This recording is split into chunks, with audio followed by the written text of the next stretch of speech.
Welcome. My name is David Pinto. I'm author of Fulcrum, and today we're talking about Volume 0, which is the final movement of Fulcrum, and it introduces interbeing.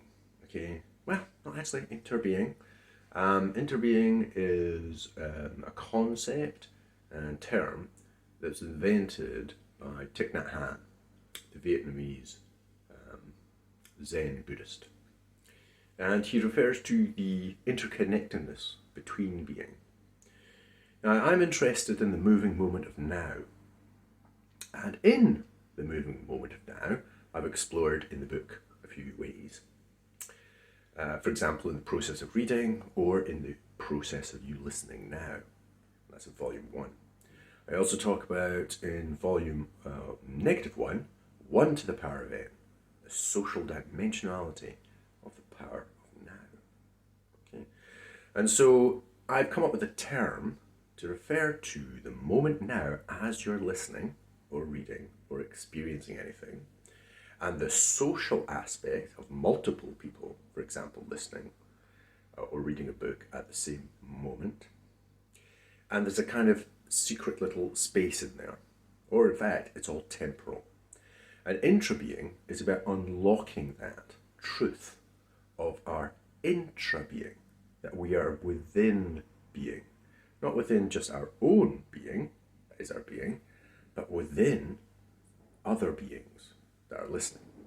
So for example, right now, I'm in your being, okay, and when you think of the other people, they're in your being. And when we're together, and we're listening to somebody, the multiple people are intra-being. To say we're interbeing kind of emphasizes the difference between us, whereas I'm interested in the commonality, the intra-being state. So that's also reflected in Volume -2 to do with a state. So an a state is when we're intra-being. Okay? Because we will always have our independence. It's just to do with how do we get into this kind of intra-being state. And so in the book I talk about the temporal condition of a pre-conscious and a post-conscious aspect of our being. It's about connecting the pre-conscious aspect. Right, that is on the right-hand side, verso, and on, recto, and on verso side, I talk about collective strategy. I invite you to think about, well, we're intra-being, great, but look at the state of the world, and how do we construct something better? How do we co-construct or co-generate something better within a generation, okay, between whatever ages we are, and we somehow or other create a better condition in the world.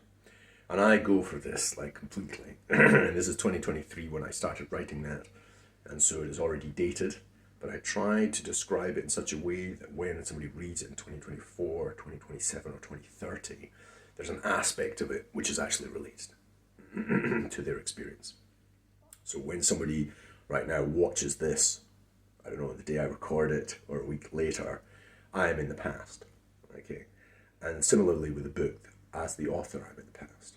However, when we share it forwards, there are people reading it, and therefore they're in the, well, the present, and then the person who's reading it, they've shared it forwards in the past too, and all that kind of self-determination, social determination of our collective gathering. And so how do we strategize for that? And I introduce an aspect to do with AI.